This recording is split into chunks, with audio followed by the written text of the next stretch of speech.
what's up mga ka-lifestyle? Magandang araw sa ating lahat. Welcome back ngayon sa ating channel, Marky Lifestyle. So for today's video, let's talk about online living application. Pag-usapan po natin yung mga katanungan na madalas natin mabasa sa lahat ng mga social media account natin, especially sa YouTube natin, sa channel natin, sa mga comment section ng mga videos natin.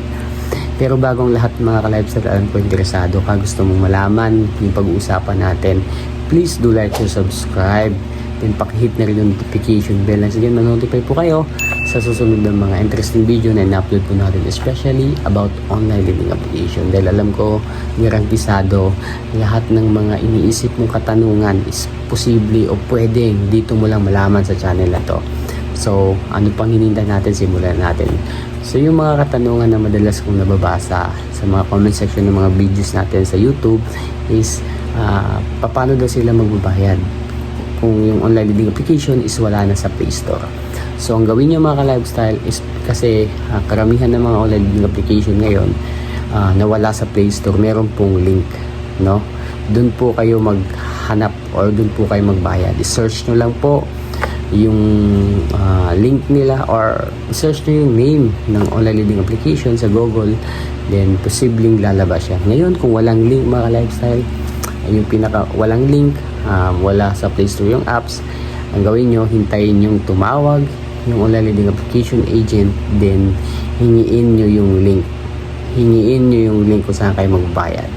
Wag kayong magbayad sa kanya, or pag nagbigay siya ng reference number na kung saan dun may ihulog, wag po nyo pong gagawin yan. Minsan hindi po talaga nagka-credit yung mga binabayad natin pag direct sa agent, ano. So yun, wag nyo gagawin yun. Ngayon mga ka-lifestyle, walang link, wala sa Play Store yung apps, walang tumatawag, ano yung gagawin? Napakasimple lang, no? Let it go. Huwag nyo nang bayaran. Wala naman kayong mabayaran, di ba? So, malamang lilipas yung araw, months, years na walang tumatawag, walang kumukontak sa inyo. Sino bang babayaran nyo? Makes sense mga ka-lifestyle. O ganun lang kasimple. Huwag na po natin masyadong gawing complicated, no? Yung sitwasyon.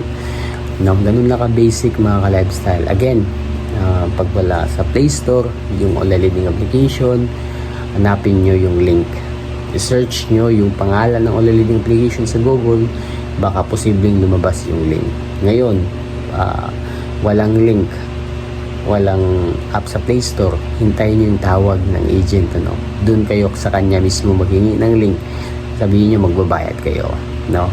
Ngayon, pag hindi niya binigay yung link, meron siya binigay na code or reference kung saan doon kayo dapat magbayad, huwag yung gagawin. Kasi posibleng mapunta lang sa bulsa ng mga agent yung babayad nyo, no? So, ganun lang, no? So, any question mga ka-lifestyle? Again, sa lahat po ng mga problema sa online living application na akala talaga nila end of the world na, nagkakamali po kayo, no? Lahat po ng problema is nasusolusyonan yan, no? So, lilipas din yan mga ka-lifestyle. And huwag kayong matakot, ha? Lahat ng mga pagbabanta ng mga online living application agent na nare-receive nyo is hanggang dyan lang po talaga yan, no? So, yun lang mga ka-lifestyle. See you in my next video. Bye-bye. God bless.